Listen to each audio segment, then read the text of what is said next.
അരിവാൾ ചുറ്റിക നക്ഷത്രത്തിൽ നമുക്ക് സ്ഥാനാർത്ഥികളില്ലേ എന്നാണ് ഒരു അഭിപ്രായം. കാരണം അരിവാൾ ചുറ്റിക നക്ഷത്രത്തിൽ സ്ഥാനാർത്ഥി ഇല്ലാത്തത് കൊണ്ടാണോ ഇടതുപക്ഷം ഒരു പൊതു സ്വതന്ത്രനെ തേടി പോകുന്നത്? കേരളത്തില് വിവിധ തെരഞ്ഞെടുപ്പുകളിൽ വിവിധ നിയോജക മണ്ഡലങ്ങളിൽ അതാത് മണ്ഡലങ്ങളിലെ രാഷ്ട്രീയ സാഹചര്യത്തിന് അനുസൃതമായി സ്വതന്ത്ര സ്ഥാനാർത്ഥികളെ വിവിധ ചിഹ്നങ്ങളിൽ ഇടതുപക്ഷ ജനാധിപത്യ മുന്നണി മത്സരിപ്പിച്ചിട്ടുണ്ട്. അത് ഭയങ്കരം തന്നെ. പലയിടങ്ങളിലും അപ്രതീക്ഷിതവിധം എല്ലാ കണക്കൂട്ടലുകളും തെറ്റിച്ചുകൊണ്ട് അത്തരം ഇടങ്ങളിൽ മുന്നേറ്റം ഉണ്ടാക്കുന്നതിന് വേണ്ടിയും കഴിഞ്ഞതിന്റെ ചരിത്രം നമ്മുടെ മുൻപിലുണ്ട്. അതിനൊന്നുമില്ലേ? അതുകൊണ്ട് തന്നെ ഞങ്ങൾ ഈ നാടിന് ഏറ്റവും സുപരിചിതനായിട്ടുള്ള പാലക്കാട്ടെ ജനങ്ങൾക്ക് മുൻപിൽ പരിചയപ്പെടുത്തലിന്റെ ആവശ്യമില്ലാത്തൊരു സ്ഥാനാർത്ഥിയാണ് പൊതു സ്വതന്ത്രനായി അവതരിപ്പിച്ചിട്ടുള്ളത്. പാലക്കാട് ഹോട്ടൽ മുതലാളി NMR റസാഖിനെ സ്വതന്ത്ര സ്ഥാനാർത്ഥിയാക്കാൻ CPM. സുപരിചിതനായിട്ടുള്ള പാലക്കാട്ടെ ജനങ്ങൾക്ക് മുൻപിൽ പരിചയപ്പെടുത്തലിന്റെ ആവശ്യമില്ലാത്തൊരു സ്ഥാനാർത്ഥിയാണ്. അത് തികഞ്ഞ വിജയപ്രതീക്ഷയോടുകൂടെ തന്നെയാണ് കേരളത്തിലെ മുഴുവൻ മണ്ഡലങ്ങളിലും ഈ തെരഞ്ഞെടുപ്പിൽ ഉജ്ജ്വലമായ മുന്നേറ്റം ഇടതുപക്ഷ ജനാധിപത്യ മുന്നണി ഉണ്ടാക്കും. നീ ഇങ്ങനെ സങ്കല്പിച്ച് സുഖിച്ചിരുന്നോടാ എന്ന ആത്മവിശ്വാസത്തോടൊപ്പം തന്നെ ആ മുന്നേറ്റത്തിൽ പാലക്കാടും കണ്ണിചേരും എന്ന് തന്നെയാണ് ഞങ്ങളുടെ വിശ്വാസം. എന്റെ സമയം ഇപ്പൊ വളരെ നല്ലതാ, തീർച്ചയായും നടക്കും. ഓടാതിരുന്നാ മതിയായിരുന്നു. ഈ പാർട്ടി ചിഹ്നത്തിൽ ഒരാൾ വരുന്നതിനേക്കാൾ നല്ലത് ഈ പറഞ്ഞ സ്വതന്ത്രന് കിട്ടുന്ന ഏതെങ്കിലും ചിഹ്നമാണ് എന്ന് തോന്നുന്നത് എന്തുകൊണ്ടാണ് ശ്രീ ആശ്രം?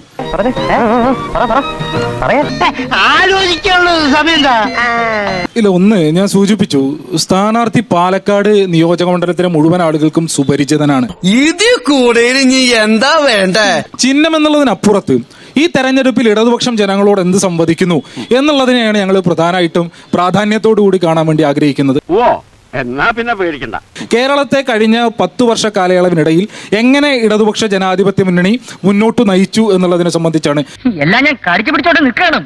എനിക്ക് ചൊറിഞ്ഞോണ്ടായിരുന്നു. കേരളത്തിൽ എവിടെയും പരിശോധിക്കുന്ന ജനങ്ങൾക്കാകെ ബോധ്യപ്പെടുന്ന വികസന പ്രവർത്തനങ്ങളാണ് കേരളത്തിൽ 10 വർഷം നടന്നത്. ഈ നാടിനകത്തെ ജനങ്ങളെ സ്പർശിച്ചു കടന്നുപോയിട്ടുള്ള വികസന പ്രവർത്തനങ്ങളാണ്, ക്ഷേമ പദ്ധതികളാണ്.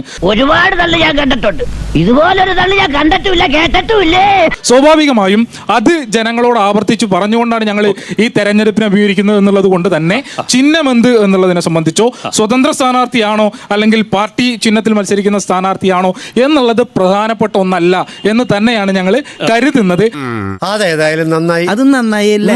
ഇത്തവണത്തെ തെരഞ്ഞെടുപ്പിന്റെ പ്രത്യേകത നമുക്കറിയാം, പതിവില്ലാത്ത നിലയിൽ പ്രചരണത്തിനുൾപ്പെടെ വളരെ ചുരുങ്ങിയ ദിവസങ്ങൾ മാത്രം ലഭ്യമാകുന്ന ഒരു തെരഞ്ഞെടുപ്പാണ്. തെരഞ്ഞെടുപ്പ് പ്രഖ്യാപിച്ച് നമ്മൾ ഇന്ന് ഈ പരിപാടി സംഘടിപ്പിച്ചുകൊണ്ടിരിക്കുമ്പോൾ 75 മണിക്കൂറും 35 മിനിറ്റും പിന്നിട്ട് കഴിയുമ്പോഴും 140 മണ്ഡലങ്ങളിൽ സ്ഥാനാർത്ഥികളെ പോലും കണ്ടെത്താൻ കഴിയാത്തത്ര നിലയിലേക്കുള്ള പ്രതിസന്ധിയിൽ ഉഴലുകയാണ് കേരളത്തിലെ കോൺഗ്രസ്. അതാ നിന്റെ വിഷമം. സ്വാഭാവികമായി വലിയ പ്രശ്നമാണോ?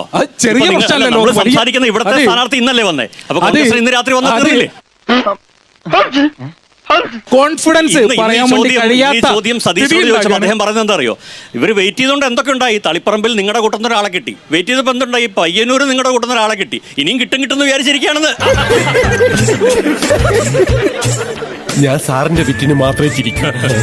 അല്ല, ഞങ്ങളെ സംബന്ധിച്ച് ഈ തെരഞ്ഞെടുപ്പ് വേളയിൽ ഞങ്ങൾക്കേറെ സന്തോഷം പകരുന്നതും ഞങ്ങൾക്കേറെ ആത്മവിശ്വാസം ഇരട്ടിപ്പിക്കുന്നതും ഈ പറഞ്ഞ പോലെ ഞങ്ങൾക്കിടയിലുണ്ടായിരുന്ന കളകളെ ഓരോന്നിനെയും അവർ പറിച്ചെടുത്ത് സ്വന്തം പാളയത്തിലേക്ക് എത്തിക്കുമ്പോഴാണ്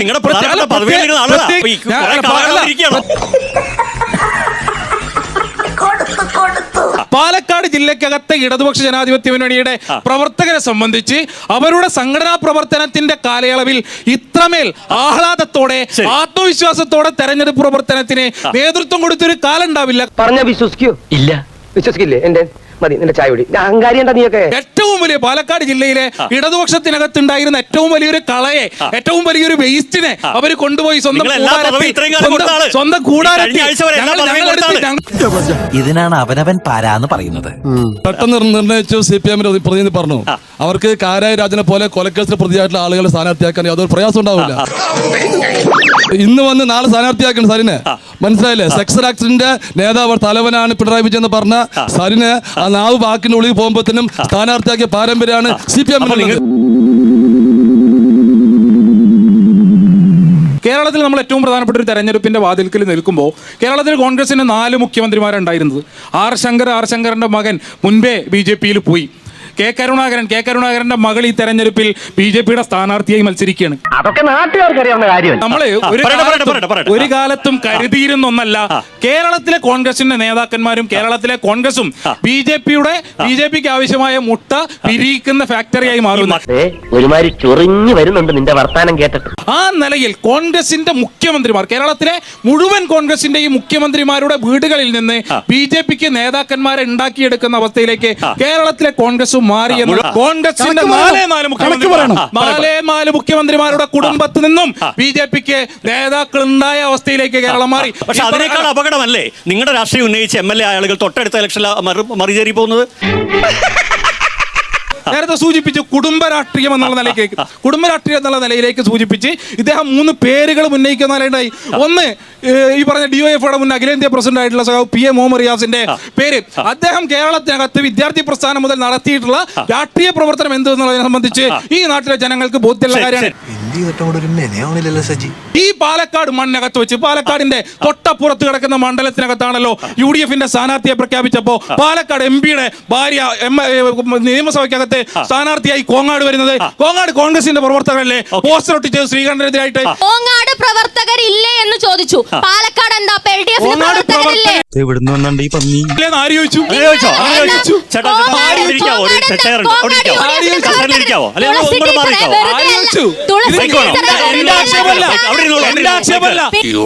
കയ്യിൽ നിന്ന് ഞാൻ വാങ്ങിക്കും.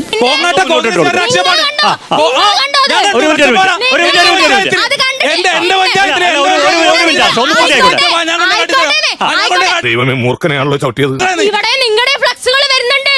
അത് പുറത്തേക്ക് വരാത്ത ഞങ്ങളുടെ കുറ്റമല്ല, നിങ്ങളുടെ ഫ്ലക്സുകൾ നിങ്ങളുടെ ആൾക്കാർക്കും ഇതുപോലെ പല പ്രശ്നങ്ങളുമുണ്ട്. എന്താ നിങ്ങൾക്ക് ഇവിടെ പാലക്കാട് സ്ഥാനാർത്ഥികളില്ലേ?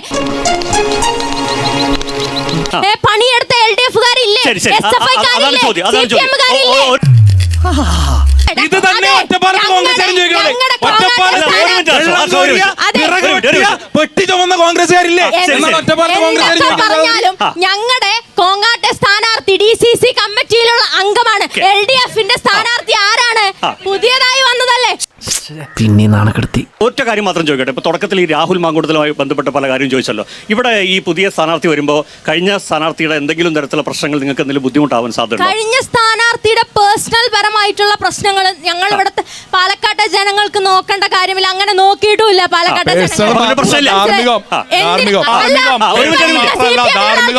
അല്ല, ഞാൻ ചോദിക്കുന്നത് നിങ്ങൾക്ക് അങ്ങനെ കോൺഫിഡൻസ് പ്രശ്നം ഉണ്ടോ ചോദിച്ചതേ ഉള്ളൂ. ഇനി ഞാൻ കീച്ചാം. എല്ലാ സ്ഥാനാർത്ഥികൾക്കും കയ്യിലിരിപ്പുണ്ട്. ഇല്ലാന്നൊന്നും പറയാം. ഞങ്ങൾ ഇവിടെ ബിരിയാണി വിളമ്പിക്കൊടുത്ത് വോട്ട് പിടിക്കാൻ ഉദ്ദേശിക്കുന്നില്ല. കിട്ടേണ്ടതൊക്കെ കിട്ടിയല്ലോ, സമാധാനമായല്ലോ. എന്നാ ഞങ്ങൾ അങ്ങ് ഇറങ്ങട്ടെ. ആയിക്കോട്ടെ, സന്തോഷായി.